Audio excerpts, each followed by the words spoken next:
LWO1 WeatherNet. Liftoff conditions looking pretty good. The STS is ready for launch. Ignition. Liftoff. Falcon 9 has cleared the tower.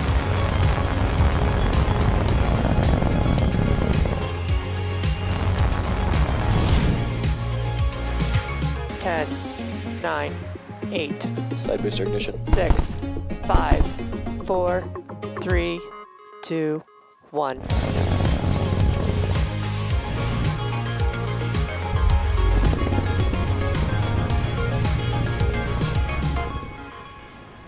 Good morning. It's Thursday, February 4th, and you're looking at a live view of Falcon 9 as it awaits its 1:19 a.m. Eastern Time launch from Space Launch Complex 40 at Cape Canaveral Space Force Station, Florida.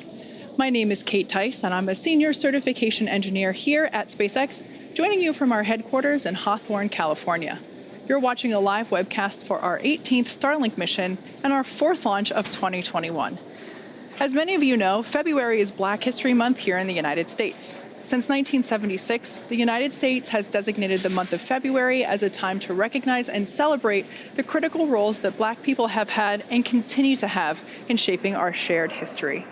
Here at SpaceX, we've encouraged everyone to celebrate, learn, and discuss the ways our industry has benefited from the work of Black Americans, and we encourage you to do the same.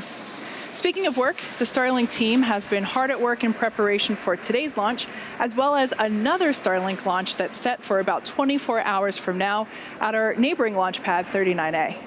As many of you know, Starlink is a constellation of satellites that can provide high-speed, low-latency internet all over the globe, particularly in remote or rural areas where connectivity is limited or completely unavailable. Over time, we continue to expand our coverage area as we launch more satellites. If you're interested in knowing if Starlink is available in your area, you can check that out by visiting starlink.com. At this point, we're currently at T-minus 9 minutes and 45 seconds and have been making forward progress in the countdown. About 45 minutes ago, at the T-minus 1 hour mark, our chief engineer held a technical poll. About 20 minutes later, our launch director held a propellant load and launch readiness go, no-go poll. With our team's go for launch, Falcon 9 started loading propellants at T-minus 35 minutes. Weather the launch site is looking great, but we are keeping our eyes on weather for our recovery operations out in the Atlantic Ocean. But as of now, all systems are green for an on-time liftoff of 1:19 a.m. Eastern. With that, let's take a closer look at that rocket you see on your screen. You're looking at a live view of Falcon 9 standing 229 feet tall, which is slightly taller than a 21-story building. Falcon 9 is a reusable two-stage rocket designed and manufactured by SpaceX for the reliable and safe transport of people and payloads into Earth orbit and beyond. And if you happen to be down in the Cape Canaveral area right now, you'd notice that we have not one, but 2 rockets currently vertical, as you see there, one on each of our pads. On the left-hand side is the Starlink mission that's set to take off just a couple minutes from now. And on the right is another Starlink mission at our pad 39A at Kennedy Space Center. And that mission is currently targeted to launch this Friday. These 2 launches will mark our 4th and 5th launches already for 2021. So clearly a busy start, but off to a great start. Hopefully you can join us for our next Starlink mission later this week. Getting back to today's mission, starting at the base of your screen, you can see the bottom 2/3 of the vehicle that's covered in soot from a previous mission. That's our first stage.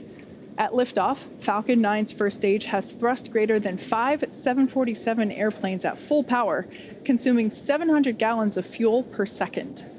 With the help of 9 Merlin engines, its objective is to accelerate the vehicle through the Earth's atmosphere to space and then separate from the rest of the rocket at about 2.5 minutes into flight.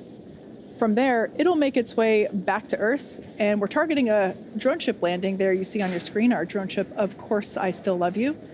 For reference, our drone ships are equivalent to the size of a football field. If successful, this will mark our 74th recovery of an orbital class rocket. Above the first stage is the second stage, and that has a single Merlin vacuum or MVAC engine, which ignites after the first stage separates. At full power, The Merlin vacuum engine operates with the greatest efficiency ever for an American-made hydrocarbon rocket engine. The second stage is what will carry our Starlink satellites to orbit. And there at the top of the rocket, you'll also notice the large nose cone. That is the satellite fairing. The fairing houses the Starlink satellites and protects them until the vehicle is outside the Earth's atmosphere, at which point the fairing separates to expose the satellites to space. Today, we are using a flight-proven fairing. Each half has flown once before, and we will be attempting to recover each of them again by retrieving them from the water using our vessels that you see there on screen, Ms. Chief and Ms. Tree. And lastly, the large truss structure that you see there next to the rocket is the Transporter Erector, or TE. We use it to roll the rocket out to the pad and raise it to its vertical launch position. The TE also routes the vehicle's fluids, power, and telemetry umbilicals from the ground systems to the rocket and satellites until F9 goes on internal power and clears the pad. At liftoff, it will retract in order to clear the way for Falcon 9's ascent. And a rare occurrence for tricky Florida weather around the Space Coast, tonight our probability of violating launch commit criteria is 1% or less. But like I said, we are keeping our eye on the weather out in the Atlantic Ocean for our recovering operations. With that, the vehicle, satellites, the weather, and the range are all looking good for an on-time liftoff just a few minutes from now. Starlink is now delivering beta service both domestically and internationally, and the team will continue to push toward near global coverage of the populated world in 2021.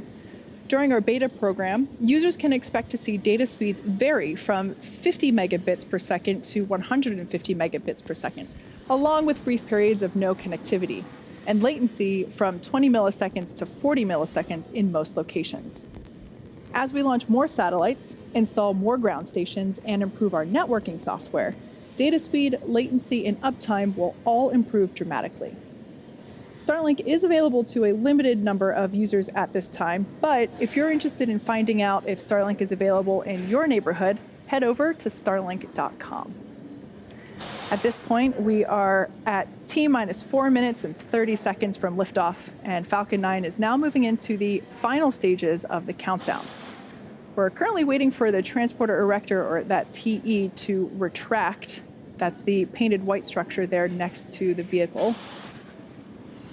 And once it retracts, it may have already, there we go. We heard the call out, and you can see the cradle arms there, and it's moving to its pre-launch position, which is about 2 degrees away from the rocket. At liftoff, hydraulics will move that TE to a position of 45 degrees from the rocket.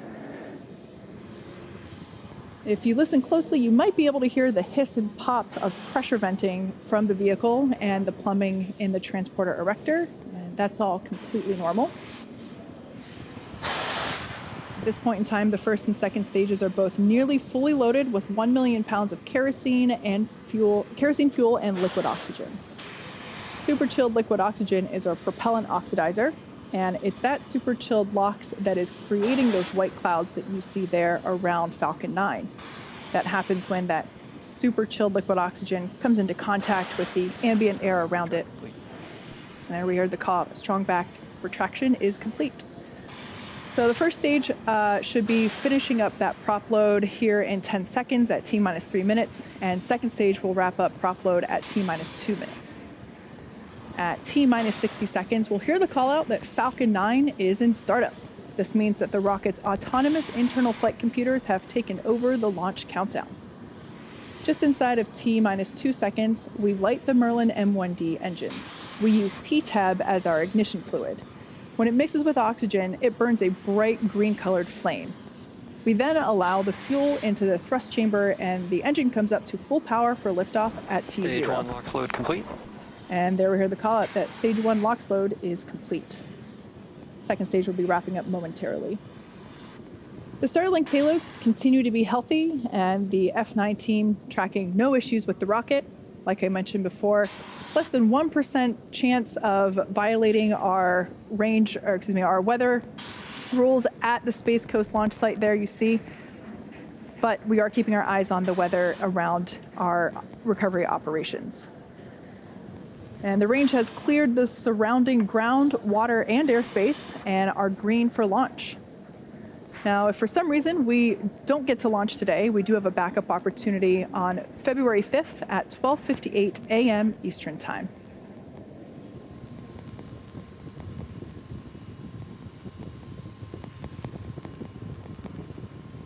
Like I mentioned, both the first and second stages are now fully loaded with propellant. The white cloud that you see venting there is just... Stage 2 LOX load complete. Oh, there we heard the final confirmation for that Stage 2 LOX load.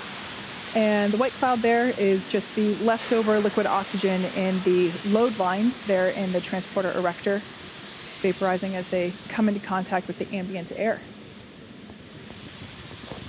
In just a few seconds, Falcon 9 will begin startup, and the first and second stages will begin to pressurize for launch.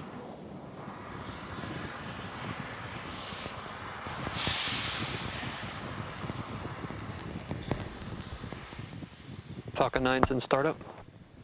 So there we heard the call out. Falcon 9 is in startup. The onboard flight computers have taken over the launch countdown. T-minus 45 seconds. I'll just go for launch. There we heard it, our final go for launch today. At this point in time, we are green for today's launch. Let's listen in to the terminal count and watch as Falcon 9 takes 30 seconds. our stack of Starlink satellites into orbit.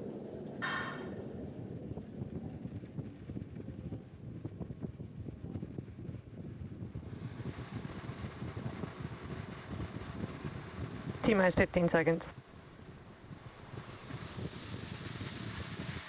10, 9, 8, 7, 6, 5, 4, 3, 2, 1, 0.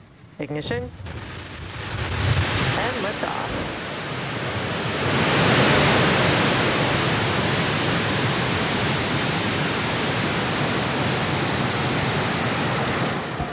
Vehicle is pitching downrange. Stage 1 chamber pressure is nominal.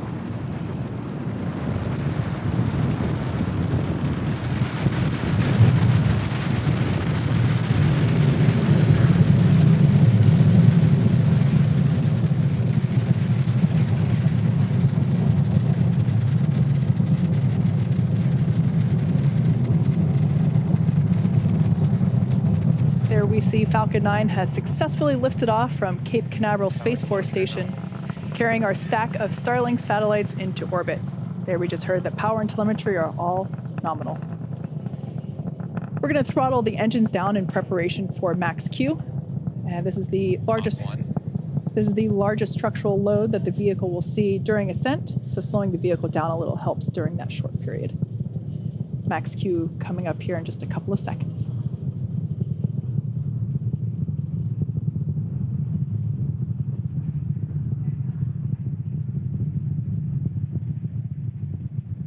Max Q. There we heard the call out for max Q. Now, in about a minute, the next three events will be happening back to back. First, we have main engine cutoff, or MECO, and that's where all 9 of the M1D engines that are currently firing will shut down. And this will help slow the vehicle down in preparation for stage separation, which is event number 2. Stage 1 is following a nominal trajectory. And as the name suggests, stage SEP is where the first and second stages will separate from each other. And the first stage will start to make its way back down to Earth for landing on our drone ship, while second stage continues its journey with the third event, SES-1, or Second Engine Start 1. This is where the MVAC engine will light up and begin to propel the second stage along with those Starlink satellites to orbit. And that main engine cutoff event is taking place in about 10 seconds. Great shot there of the vehicle prior to MECO.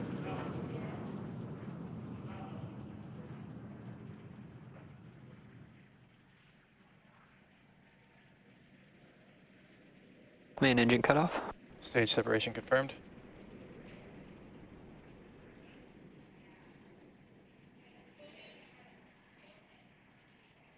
All right, all 3 of those events happening in quick succession. prior to MVAC ignition there that you see, caught a glimpse of. Oh, and on the left-hand side of your screen, you can see the Space Coast illuminated by the night lights. That's an awesome shot there as we see the grid fins beginning their deployment. So everything looking great there on second stage. Bearing separation confirmed. We heard the verbal call out, and Both there on your vehicles screen are you can following see. nominal trajectories. All right, great news all around. We had fairing separation. Those we'll be attempting to recover those using our recovery vessels. Then we heard everything looking nominal for both first and second stages. It's dark on the left-hand side of your screen there as the Space Coast night lights fade out of view, but that first stage is going to be coming back down and making a landing. And in order to do so, it'll be executing 2 burns in order to make that drone ship landing. The first burn is the entry burn, where 3 of the M1D engines will reignite. This will help to slow the stage down as it re-enters the upper part of the Earth's atmosphere. The second burn is the landing burn, and that is a Acquisition of signal, Bermuda. single engine burn where we will reignite the center engine, and that will help bring the vehicle speed down rapidly in order to make a soft landing on our drone ship. Of course, I still love you. Everything continues to look great there. Trajectory looking nominal for second stage. Bright white glow coming from that MVAC nozzle.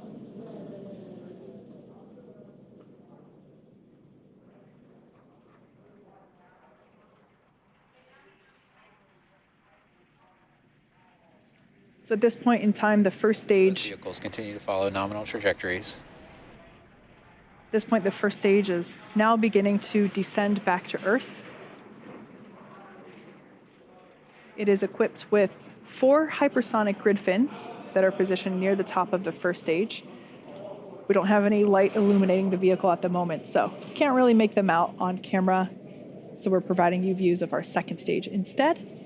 But those grid fins that we saw deploy earlier are what stage 1 uses to help steer as the stage makes its way back to Earth. They help orient and guide the booster during re-entry and during descent. Additionally, the first stage will occasionally use nitrogen gas bursts for attitude control. And less visible at night, but certainly during our daytime launches, you can see them as little white puffs near the top of the rocket. Falcon 9 first stage is also equipped with 4 landing legs, and we make those using state-of-the-art carbon fiber with aluminum honeycomb. And those are placed symmetrically around the base of the rocket and deploy just a few seconds prior to landing. So we're expecting that entry burn to begin in 5 seconds. Stage 1 FTS is saved.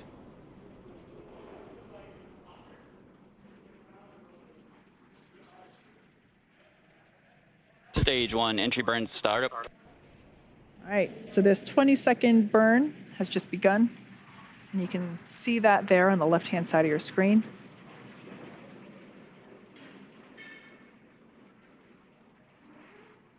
If you look closely, you might be able to see those grid fins actuate to assist Stage 1 entry burn shut down. steering of that stage 1, and as you just heard, shutdown of that entry burn. That is the Both first vehicles of continue to follow nominal trajectories. that is the first of 2 burns that first stage will perform today. Good news there that both vehicles are following nominal trajectories. That landing burn will take place in just under a minute. Because this landing is a drone ship landing instead of a land landing or return to launch site landing, there's only 2 burns required for this landing attempt as opposed to 3, because the first stage follows an arc. There is no boost back or Entry transonic. there is no boost back or flip maneuver required. So only 2 burns being executed today. Everything continuing to look nominal there with the second stage as it carries our stack of Starlink satellites.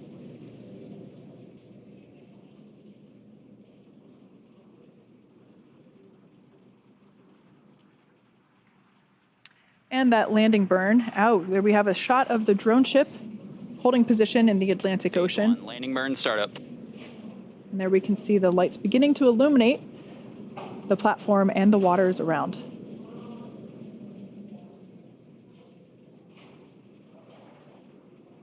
Stage 2 has entered terminal Stage guidance. 1, landing leg deploy. Okay, let's see if we're able to stick this landing. Looks pretty good. There we can see the first stage has landed. This marks the Stage 2 FTS is safety. This marks the 74th successful recovery of an orbital class rocket and the 5th recovery for that particular booster that you see there. So that's all great news for the first stage. Turning our attention to the second stage there. Second engine cutoff is expected momentarily. Seco. And there we heard the call out for SECO, second engine cutoff. Signal, Kate. And we're gonna wait to hear the call out for good orbit.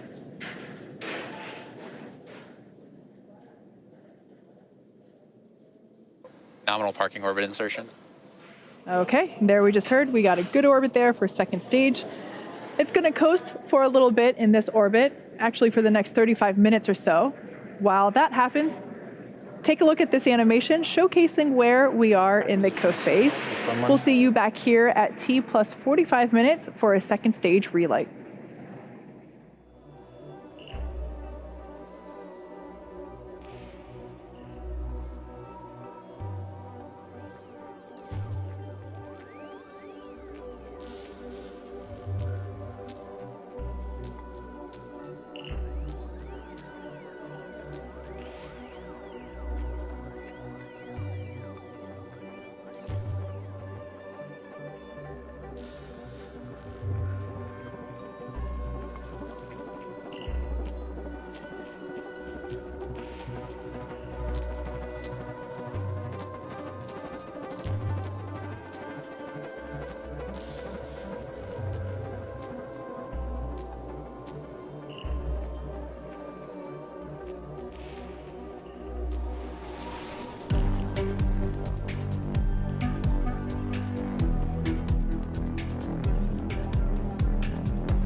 Expected loss of signal, Bermuda.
Expected loss of signal, Newfoundland.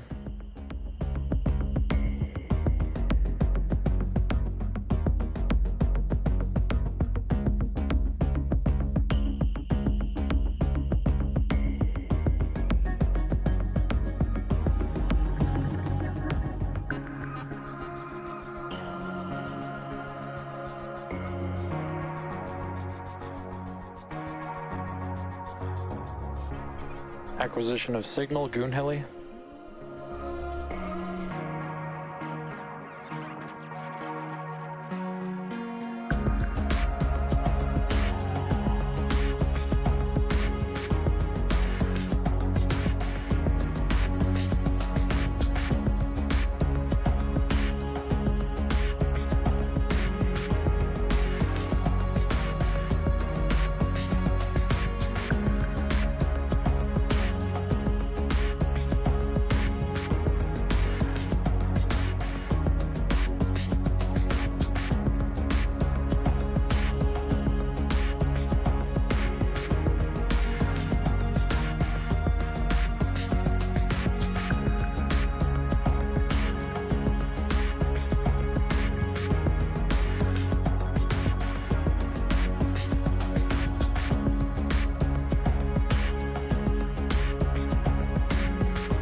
lost the signal, Goonhilly.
Acquisition of signal reef.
Back engine chill has begun.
Welcome back to the webcast for our 18th Starlink mission, which lifted off from Cape Canaveral Space Force Station just over 45 minutes ago.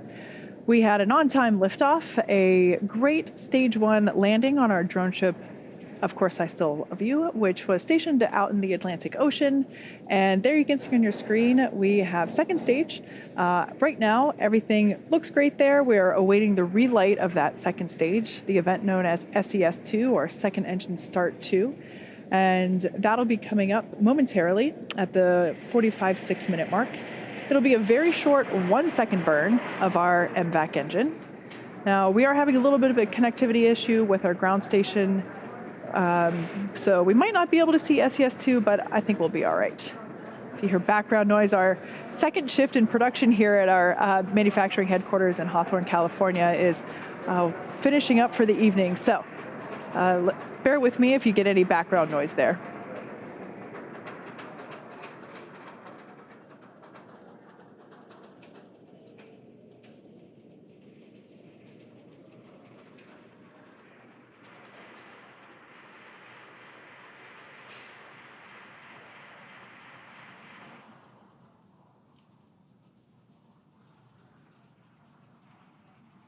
If you're just joining us, we are coming up to Second Engine Start 2, or SES2, the second and final burn for our MVAC engine this morning.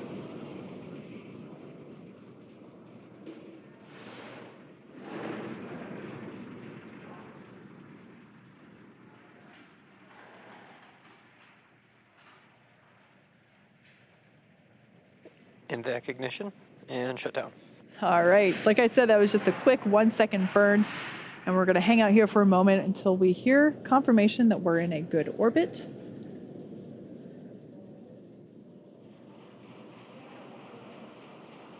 Like I mentioned, that is the Nominal insertion orbit.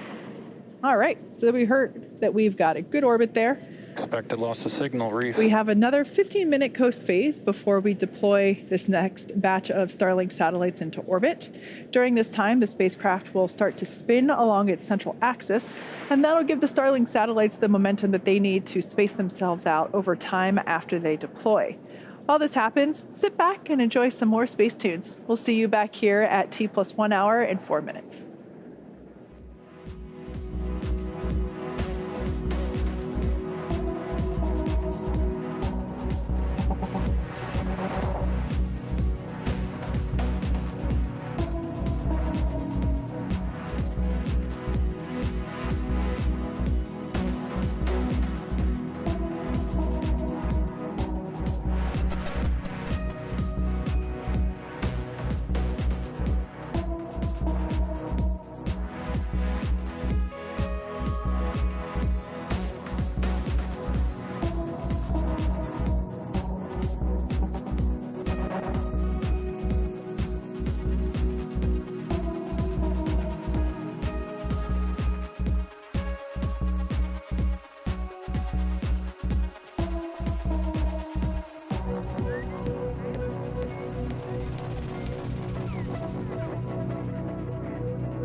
Acquisition of signal, Tasmania.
Welcome back once again for our webcast this morning.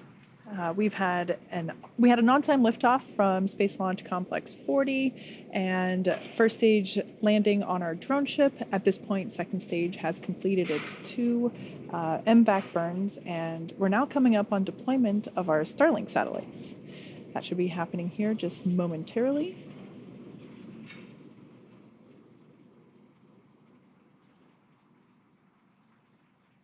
Looks like we may have lost our, oh, there we go. There's the view back as we're going to be passing over Tasmania. Great sunlit shots there. At this point, the second stage has begun to spin a little bit so that the Starlink satellites have momentum to space out after deployment. You can actually see that spin if you look there on your screen.